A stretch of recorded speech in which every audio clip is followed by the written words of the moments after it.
Orang yang baru mereka mengenal tentang komunitas dakwah.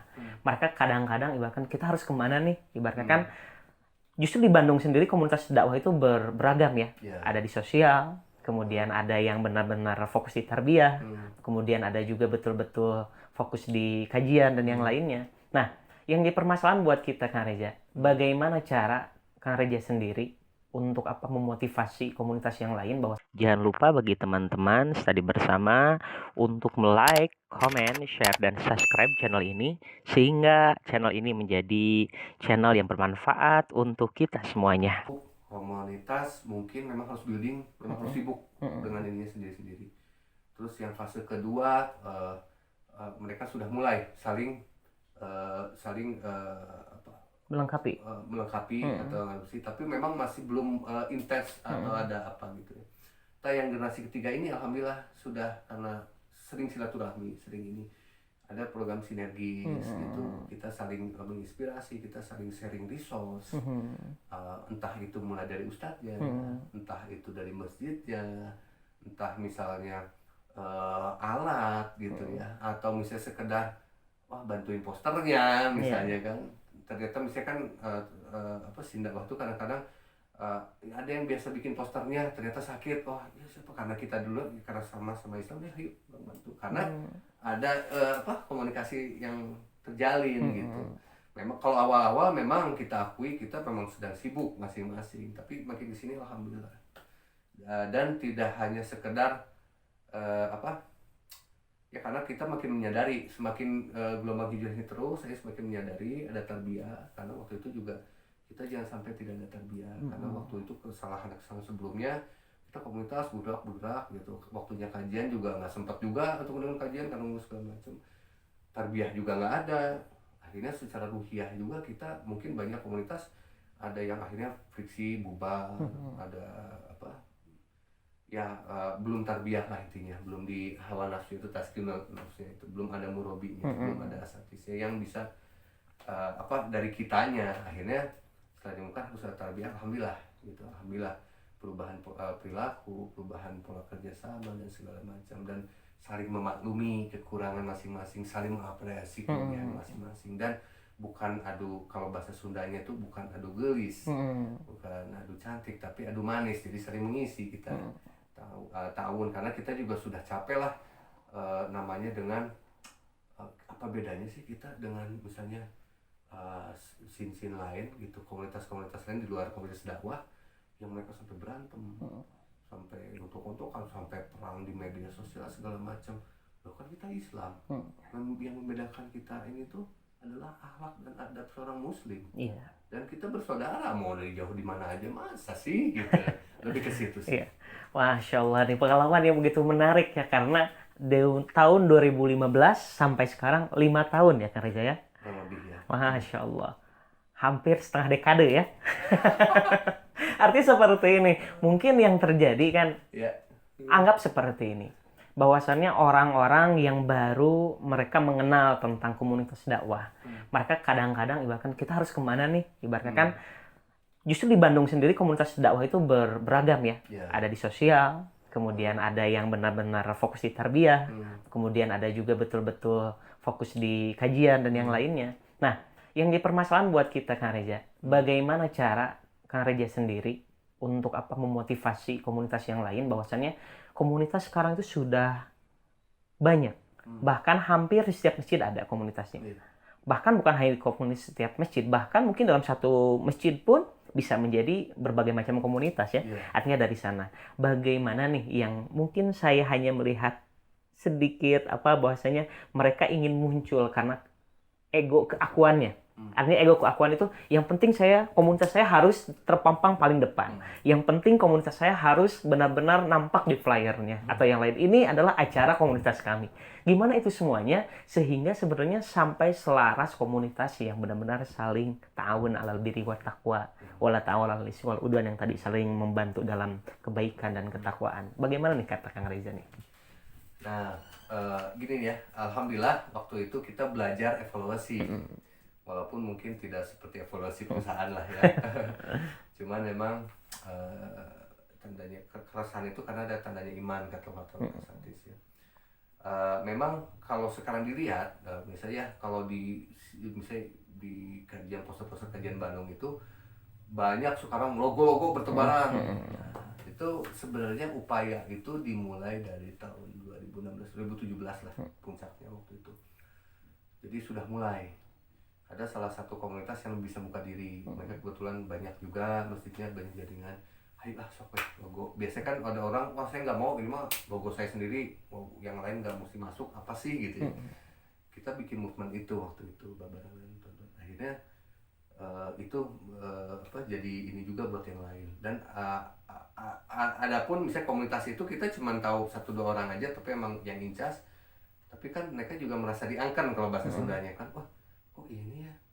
Dan mereka juga mulai berpikir kalau gitu, iya kan ukhuwah Islami ya kata Dini juga. Apalagi ya Rum 3132 itu kan, bagaimana kita mau sholat, mau zakat apa, tapi kalau kita hizbiyah berpecah belah percuma gitu. Dan kita termasuk orang musyrik karena lebih ke apa dengan benderanya masing-masing, dengan asobiah, kesukuannya dan lain-lain. Alhamdulillah, apalagi waktu itu ada sin akhir zaman kan, waktu itu yang kita wah kita harus persatuan gitu. Itu pertama, yang penting gini, kenapa itu bisa terjadi? Pertama, kita harus membuka diri dan mengapresiasi, kita tidak merasa paling pintar, paling hebat daripada yang lain. Dan kita selalu melihat orang lain ada juga program-program yang bagus yang kita bisa adopsi, tapi sebenarnya harus ada etika. Kita ngobrol aja, kok bisa asik gini sih, ngemas ini segala macam, movementnya bagus. Gimana sih, apakah kita kolaps berbarengan, tapi intinya kita mulai dengan komunikasi dan saling mengunjungi satu sama lain, dan usahakan kita dulu, waktu itu kita dulu yang mendatangi, dan insya Allah ada juga kunjungan balik, atau enggak pun yang penting di satu tempat. Dah biasanya kita sering ketemu di kajian sebenarnya. Wah pas ada Ustadz Anu yang kita ada topik tema bahasan yang kita ketemu ya kita ngobrol gitu. Terus kita bicara brainstorming, sharing ide lah, sharing session. Gimana sih kalau gini, gimana kalau gitu. Tapi intinya mulai dari komunikasi dan didasari bahwa kita tuh saudara sama muslim yang setahun itu. Terus kita sampaikan ide masing-masing, apa nih yang bisa sinergis, bisa kolaps bareng gitu. Nah mulai dari situ, dan kita itu mungkin kalau nggak gitu, kalau kita tidak silaturahmi, tidak nguliling gitu ya, kita mungkin merasa kita mungkin udah benar, udah bagus, tapi namanya dakwah itu terus berubah seiring kondisi zaman, seiring mungkin juga kita di tengah itu kita ada hal-hal yang belum seperti logistik atau program kerjanya, atau misalnya ternyata ini berhalangan, Ustadz ini sakit nih gimana, mau gimana gitu, atau venue-nya ternyata nggak bisa, mau gimana kalau ngurus sendiri.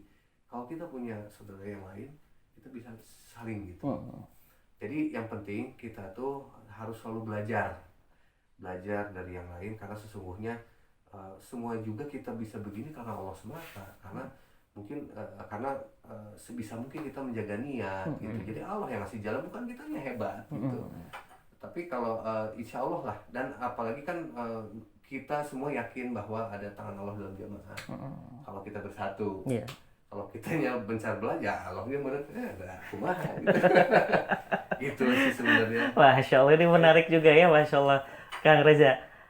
Yang saya perhatikan seperti tadi, yang tadi ibaratkan seperti ini. Termasuk saya juga kepo ya, artinya keponya seperti ini. Mungkin saya juga belajar, karena salah satunya saya pribadi pun belajar tentang komunitas dakwah. Meskipun kita bertemu belum sampai 1 tahun kita kenal ya artinya di sana. Tetapi banyak ilmu dan banyak artinya kolaborasi yang kita benar-benar artinya apa? Kita sinergiskan. Artinya dari sana. Kang Reza, saya ingin juga tahu dari Kang Reza bagaimana motivasi buat teman-teman yang ada di luar sana, kemudian motivasi yang ada di rumah atau yang menyimak nantinya, bahwasannya bagaimana agar menjadi komunitas yang benar-benar kafah lah istilahnya. Gimana nih? Bismillahirrahmanirrahim. Ini pertanyaan agak berat ya. Tapi memang harus di ini ya. Masya Allah, ya. Nah, ini hanya alhamdulillah Allah yang hanya menunjukkan. Jadi sebenarnya begini, ini sharing saja ya bagi saya. Jadi pertama memang begitu kita udah dijadikan khalifah di muka bumi gitu. Terus udah gitu Allah sudah memberikan umur bagi kita sampai Allah bersumpah demi masa. Lalu kita juga harus berpikirkan dari 24 jam ini masa sih sejam 2 jam mah nggak bisa Iya. entah itu menuntut ilmu, entah kita khidmat untuk kajian dakwah atau sosialnya juga. Itu yang penting nomor satu itu dulu, kita dilahirkan ini toh kita akan dihisab. Yang jelas tidak akan digeserkan, mulai udah jelas. Yang paling berat tuh waktu, mungkin artinya ada harta dari mana, dihabiskan dari mana dan lain-lain ya. Cuman yang sulit itu waktu yang kita sering lalai. Dari kita mungkin banyak hal-hal unfaedah ya, yang mungkin kita menghabiskan waktu mungkin terlalu untuk demi kesenangan pribadi, entah itu game berlebihan, entah itu main berlebihan. Padahal kita juga lupa bahwa kita ada kewajiban kita berbakti pada orang tua selama masih ada. Padahal itu janjinya luar biasa besar kan. Jadi intinya begini, bagaimana kita mungkin nggak usah muluk-muluk lah kawan-kawannya. Jadi rekan-rekan semua, jadi bagaimana kita jadi sebaik-baik manusia yang bermanfaat bagi yang lainnya. Itulah sebaik-baik manusia. Bermanfaat tuh dari apa saja. Itu yang step awal yang paling ringan. Ini yang sharing session aja Ustaz ya. Jadi kalau ada orang bisa kontribusi dia secara harta, silakan. Ada yang punya secara ilmu, dia itu silakan. Itu kemaslahatan. Ada yang punya tenaga aja, silakan. Ada yang punya kendaraan saja, silakan. Aduh, saya nggak punya banyak waktu, tapi ini kendaraan saya, silakan. Ada juga yang punya pemikiran bagus gitu, brilian, silakan gitu. Itu semua insya Allah jadi hisab kita nanti, minimal peringan hisab lah. Kita nggak tahu mana yang, dan kita harus selalu jangan pernah merasa aman dengan amalan kita kan. Dari 10 kita nggak tahu, dari sholat pun kita nggak tahu mana. Apalagi kita lihat kualitas, apalagi yang hijrah-hijrah, aduh, dan menebus ketertinggalan kita sekian tahun bagaimana. Ya minimal mah amal jariah lah gitu. Bisa-bisa karena sudah janji Allah kan, kita dipahalakan dengan sama, mungkin multi level pahala mungkin ya. Bisa-bisa karena kita mungkin dulu banyak di blognya mungkin ya. Jadi mudah-mudahan juga dengan syafaat yang dari Ibnu Hibban yang mungkin wasilah saja dari kita, mungkin orang itu bersaksi, mungkin dijahit ya kita mungkin udah tinggal keraka, mungkin ada doa-doa orang terzolimi, doa-doa kaum duafa, dan jangan lupakan juga yang penting jangan juga kita memang ada masanya kita menikmati dalam beribadah gitu, hijrah ngejos gitu, tapi jangan mudah kita dengan itu memandang suatu perbedaan itu riweuh gitu. Padahal imam-imam seperti Imam Syafi'i berdebat segala macam dengan bicara ilmu, tapi kan beliau juga, kamu masih saudaraku sebenarnya. Lah kita apa? Ulama bukan, bukan misalnya. Kok kita bisa seenaknya saling menyalahkan gitu. Kita ikutilah para ulama, adab dan akhlak para ulama, bagaimana mereka adab dulu sebelum ilmu. Kemudian itu yang jadi modal gerak kita gitu. Sehingga kita bisa bertetangga dengan komunitas lain, saling menghargai satu sama lain, itu lebih enak. Tapi yang paling penting yang tadi, yang masalah kita harus ada ruh gitu, jangan sampai kita egois beribadah dulu, menikmati memang, tapi kita melupakan kewajiban kita yang lain, berbakti pada orang tua, yang berkeluarga, membagi waktunya. Kemudian jangan sampai juga karena kita lebih sedang menikmati ibadah banget, tapi satu sisi kewajiban kita meninggalkan kewajiban kita di dunia. Padahal kan dunia itu sebagai lahan untuk akhirat ya. Jadi misalnya nih, saya mau dulu gini gitu, tapi kan kita makhluk sosial. Dengan keberadaan kita cuma untuk sendiri, akan lebih baik kita perlihatkan contoh, bukan untuk ujub dia semua, bukan, tapi mudah-mudahan ini jadi wasilah kita datang ke masyarakat, ada harta sedikit kita berbagi, ada ilmu sedikit kita berbagi, bukan menggurui, tapi hayu udah bebarengan. Yuk kita sifatnya merangkul, bukan memukul.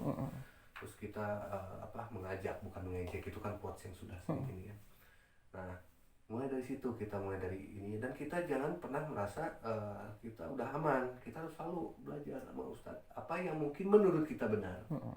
Karena saya menerima alhamdulillah, salah satu asatidz saya, salah satu guru saya bilang bahwa kebenaran itu yang ada 4 itu, yang bahwa ini berbagi ya, bisa bahwa betapa banyak kita tersesat karena Al-Quran dan Sunnah. Allah menciptakan kita nih, Allah menciptakan kita, udah tentu tahulah, kayak kita bikin produk, kita tahu kelebihan kekurangannya, troubleshootingnya apa gitu. Terus dikasihlah manual book itu Al-Quran gitu, ada Sunnah itu di ini kan. Cuman kadang kita lupa, kita lebih mengikuti mengikuti kebanyakan orang. Padahal itu kan bukan standar yang bisa benar gitu ya. Kalau kebanyakan, terus entah itu tradisi, kemudian yang paling parah sih hawa nafsu kita. Yang penting mah gue pengen gini. Tapi kan lihat agama itu bukan prasmanan. Jadi ambil yang enaknya doang. Ini ada ininya juga gitu. Akhirnya ya balik lagi harus Al-Quran dan Sunnah itu aja. Dan jangan lupa nih kita tetap kita harus dengan para guru-guru kita, asatidz kita. Jadi kalau kita ada tindakan, ada kegiatan, walaupun dirasa kita benar, kita jangan sampai menyalahi kaidah-kaidah Islam gitu. Tetap komunikasikan juga ya. Tetap komunikasi. Ini sayanya gimana Ustaz? Dan kita harus bilang juga. Dan karena itu doa, kebayang nggak doa dari para guru kita, doa dari para orang tua kita, doa dari para asatidz kita, yang jelas-jelas lah, yang insya Allah lah, yang berbeda jauh dari kita ya minimal lebih inilah gitu kan. Mudah-mudahan insya Allah makin dijabah sama Allah. Itu aja. Masya Allah, ini menarik kayaknya. Kalau misalkan sesi ini 1 episode, 2 episode kayak kurang nih kayaknya. Kayaknya suatu saat kita harus bincang-bincang lagi ya, insya Allah. Baik Kak Eja, sebagai terakhir mungkin sekitar 2 atau 3 menit terakhir, closing statement, gambaran yang Kang Eja rasakan dari awal mulai hijrah sampai saat ini, apa nih gambarannya tentang komunitas dakwah ini? Komunitas dakwah ini ada gambaran makin ke tahun tuh kita harus makin tingkatkan lagi. Ada 3 hal sih sebenarnya. Pertama, kita harus bikin program yang benar-benar bermanfaat bagi semua dan sesuai dengan kondisi zaman. Program yang bermanfaat dan sesuai kondisi ya. Kondisi zaman saat itu. Misalnya seperti kayak dakwah Goes to School gitu ya. Itu memang harus ada terus karena memang ada generasi selalu ada ya. Itu ada, tapi juga misalnya suatu saat ternyata ada suatu sekolah-sekolah nih yang boleh disebut Bronx lah gitu. Mungkin mungkin bisa kolaps menghadirkan mantan preman hijrah gitu, di situ daerah sana atau apa gitu. Nah kolaps seperti itulah yang mungkin bisa dilaksanakan, sharing resource dan segala macam. Terus kedua itu kita jangan lupa bahwa kita punya kesibukan masing-masing, kita punya firqah masing-masing, tapi kita semua disatukan oleh Islam gitu. Sikap saling menghargai perbedaan selama semua masih dalam koridor Islam, itu yang harus kita makin tambah, jangan mudah gitu. Memang kita harus punya prinsip. Alhamdulillah ini sudah berjalan, tapi bisa dikuatkan lagi gitu. Misalnya. Terus ketiganya, jangan pernah merasa sudah udahlah cukup gini. Karena begitu kita merasa cukup, kita merasa akhirnya jumud, beku, akhirnya juga hilang motivasi kita karena nggak ada hal baru lagi. Sedangkan permasalahan itu akan tambah banyak di lapangan itu. Tapi kita nggak bisa hanya di satu sisi saja. Minimal kita memang nggak bisa untuk semua permasalahan, tapi minimal kita fokus juga di beberapa hal. Dan kita nggak mungkin bisa, kalau bahasa Sundanya ngaraup pusiku ya, meraup semua. Kita lihat yang visible aja, mana yang bisa kita laksanakan. Tapi begitu ternyata ada komunitas lain atau gerakan dakwah lain ternyata melakukan hal yang kita inginkan, bukan kita jadi cemburu atau gimana, atau justru harus bantu. Jadi Allah ternyata menghadirkan orang-orang itu dengan kesiapannya. Allah ternyata kita harus ingat, kenapa kita belum sampai ke sana? Karena Allah mungkin karena kita belum amanah, kita mungkin belum siap persiapannya. Allah takut kita takut gitu, banyak ketakutan akhirnya melemahkan semangat dakwah. Dan Allah itu maha mengetahui, karena Allah sayang sama kita, daripada kamu patah tengah jalan karena kamu akhirnya jadi nyungkung, jadi berdosa, lebih baik saya belum kasih dulu. Itu yang harus kita tanamkan. Jadi kita harus legowo. Begitu ada komunitas lain itu bukannya ini, malah kita harus support aja. Mau bersama-sama itu lebih bagus gitu, ada sesinya. Atau misalnya kita sharing apanya itu juga enggak. Yang penting goalsnya bukan masalah nama organisasi eksistensi kita, tapi goals dakwahnya itu nyampe gitu ke genre-genre masing-masing. Itu aja. Masya Allah nih, bermakna banget nih untuk teman-teman sharing bersama dan untuk yang ada di rumah juga. Masya Allah nih Kang Reza, kayaknya kita harus ngobrol lagi nih season yang lainnya. Terutama mungkin karena keterbatasan waktu mungkin ya insya Allah. Nanti akan ditayangkan mungkin dengan 2 kali season atau yang lainnya. Dan jangan kapok ya, artinya kita bincang-bincang lagi. Karena ibaratkan selalu ada pengalaman dalam komunitas dakwah kan, dari lapangan itu ya. Ya, ya. Mbak, sebenarnya nanti mungkin ada banyak pengalaman unik dan inspiratif yang mungkin nanti ya tergantung Ustadz lah, nextnya nanti di inilah ya. Baik, insya Allah kita jadwalkan lagi insya Allah. Asik soalnya kalau ngobrol itu ya, gak kerasa. Oh, itu Ustadz. Dan apa ya, ada hal lucu, hal sedih, hal yang bikin ketawa. Tapi itu semua ternyata hikmahnya tuh nggak kebayang sama kita. Wah, luar biasa, Masya Allah. Itu yang pertahanan kita. Pasti penasaran ya. Betul cerita yang lainnya. Baik. Baik teman-teman. Mungkin pada saat ini kita bincang-bincang sampai di sini insya Allah. Mudah-mudahan bermanfaat untuk kita semuanya. Jangan lupa di tengah-tengah pandemi ini kita ngikuti anjuran pemerintah, tetap cuci tangan. Kemudian tetap juga artinya mengikuti anjuran pemerintah, social distancing. Kemudian stay at home dan tetap WFH ya. Work from home ya insya-Allah.